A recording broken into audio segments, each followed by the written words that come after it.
Moved here on January 15th, and it's been pretty wonderful, I have to say. Never someone who thought I would move to another country. That's what I decided would be the best for myself and my 12-year-old child. I miss my other kids. I miss my friends. I miss many things about life there at home. And I'm trying to find a home here in this beautiful country. And when, it is safe for all citizens to have equal rights there in America, that's when we will consider coming back. I actually want to give Rosie O'Donnell some credit here because she actually left America. A lot of celebrities claim that they would flee the country if Donald Trump got in again, but she actually did it. Now, we have heard from the president about this. This is what he had to say. Why in the world would you let Rosie O'Donnell move to Ireland? I think she's going to lower your happipiness level. It's true. Thank you. I like that question. Mr. Prime Minister, are you expecting? Do you know who she is? Yeah. I'm joking. You better off not knowing. President Trump. Donald Trump, he does not miss. Alex, what do you make of it all? To be honest, I don't like Rosie's politics, but she looks like she's lost some weight. I mean, she doesn't look great. I don't want to say that she looks technically great, but she does look a little better. I know that she was making all those viral videos when she was last in America, and she had some sores, and she wasn't looking great. So, I just wish Rosie O'Donnell, a very famous woman that does have a history with Donald Trump, I wish that these people would just, check their ego for 1 second. And if she would just try to be friends with Donald Trump, I guarantee you, and I don't want to speak for President Trump, I guarantee you Trump could mend the fences with Rosie O'Donnell. But she wants to take it as a personal attack that he became the president of the United States, because Rosie O'Donnell is a constant victim. Even though she's a multimillionaire, very successful woman, she always has to play a victim. Yeah, there's a few of those, aren't there? I want to speak to you about the tariffs. There's been plenty of controversy around Trump's tariffs. Here in Australia, we're at this stage going to be impacted on them with the steel and aluminium.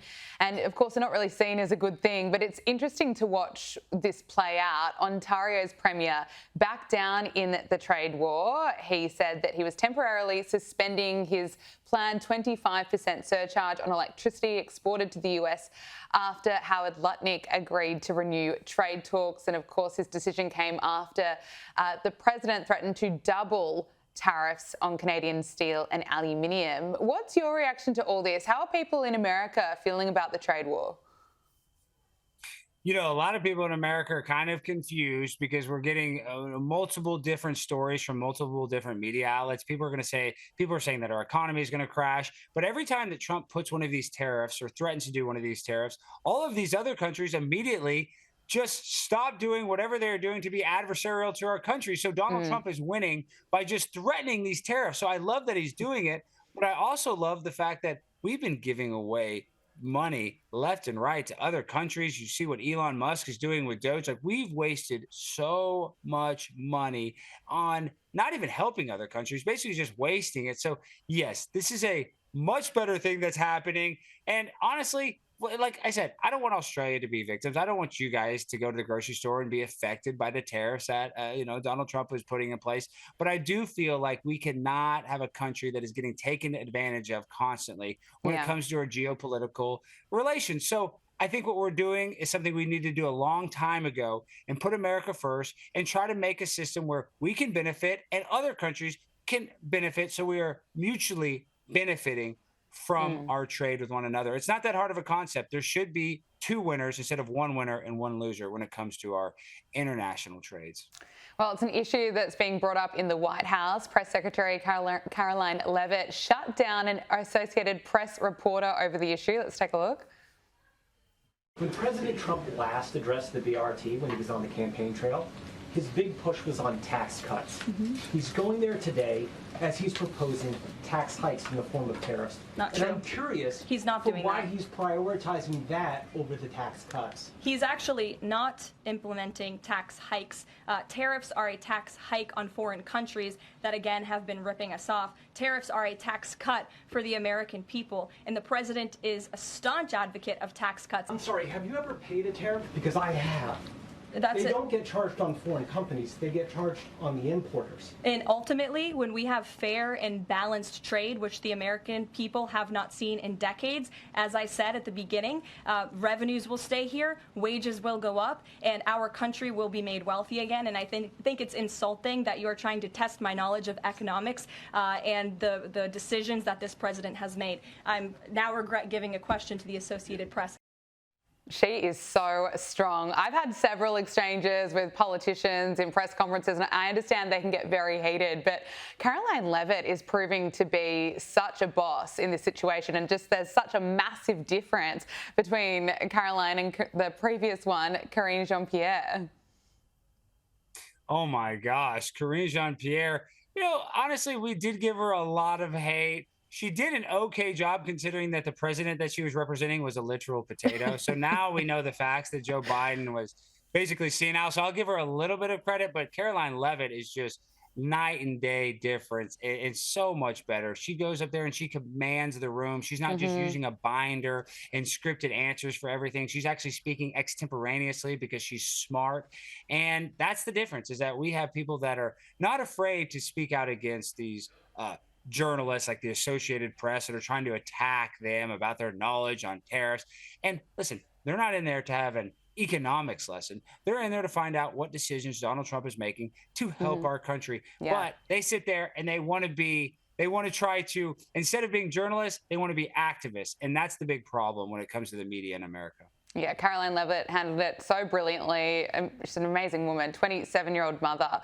I also want to speak to you about what's going on in America, or out of space, really. 2 astronauts who have been stuck in space for 8 months will be making their way back down to Earth. Thank you, Elon Musk. A SpaceX Falcon rocket will lift off, headed for the International Space Station, where the pair have been stationed since June. And this all occurred when the Boeing Starliner capsule suffered leaks during their trip, which was supposed to be just 10 days. And of course, we have heard from Elon Musk claiming that really it was the Biden administration that refused to let this rescue go ahead due to political reasons, Alex. I know, isn't that so ridiculous? You have some of the top scientists, astronauts that are stuck in space. And because Donald Trump and Elon Musk are aligned ideologically, they're going to let 2 astronauts literally starve in space. I believe that these astronauts, when they get back, that they're going to have to go into quarantine for months because their body is so affected from being in space for so long. So this is what it's all about. This is a clear indication that our politicians aren't about serving the people. They're not about advancing scientific knowledge or advancing interplanetary travel. They don't care about any of that. They would literally let these astronauts die if they thought that would help them politically. So that's where we're at, is that there's people that are stuck somewhere, and now we have somebody that wants to save their lives, and they're doing it a day late and $1 short, in my opinion. Obviously, I hope they come back safely, but this is ridiculous that we're even talking about this. They went on a 10-day mission, and now they've been up there for months. That just shows you how incompetent our government is. And, I hate to, criticize the space program, but it's pretty bad that we're having this much trouble getting them back. You would think that we'd figured it out by now. Unbelievable. I know, absolutely right. It's hard to even fathom that someone can be stuck up there for that amount of time, but thankfully they are returning. I also want to talk to you about the controversial issue of biological men in women's sports. It was interesting hearing Gavin Newsom, California's governor, come out for the first time saying that it's actually unfair. I want to get your reaction as to why he's saying that now. He had plenty of time to say it over the past several years.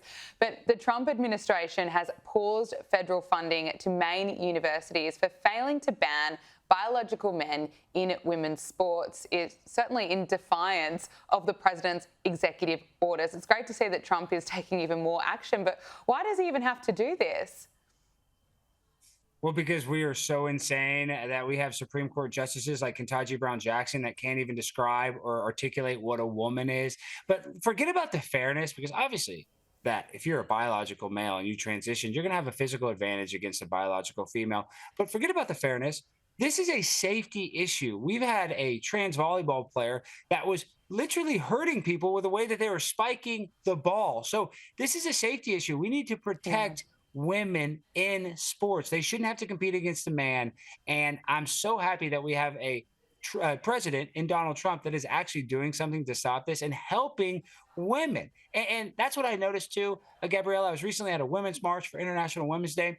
And you know who was leading that march? It was transgenders. It was a bunch of transgender women. I couldn't believe that's where women, need to get their guidance from at a women's march is from a few transgenders that have gender dysphoria. So, if you're an adult, you want to be transgender, that's great, but you shouldn't get the opportunity in high school to compete against biological females. It just doesn't make sense. No. And finally, we are getting some common sense from Gavin Newsom, but now he's getting backlash from it from the LGBTQI plus community. So we'll see how other Democrats, whether they're going to come on board with his position as well, or if they're going to keep trying to be as woke as possible. But Alex, there's been a big case that you are involved in. You filed a federal civil rights lawsuit in 2022 against Dallas County Commissioner John Price, Dallas County Judge Clay Jenkins, and a trio of county marshals after you were removed, essentially kicked out from a meeting from the Dallas County Commissioner's Court. We have that vision of you getting thrown out. Let's take a look. Faces, professors, ex-boyfriends. Excuse me. Yeah. You're not allowed to admonish members of this court. Yeah, I'm just asking. I would like to get some clarification. On here it says, but Judge, what I'm saying, this is talking about a penny raise. I'm not admonishing. You're not allowed to attack members of this court. I'm not attacking them. Yes, you are. I'm asking a simple question. Now, what's your question? I'm asking what is your question? What was the panty raid about? My question is, he was arrested for a panty. You're attacking I'm not allowed members of to ask about his criminal record. You're finished. I'm not allowed to ask about his criminal record. Moving on. I'm not allowed to ask about his criminal record. You're finished. You're finished. Okay.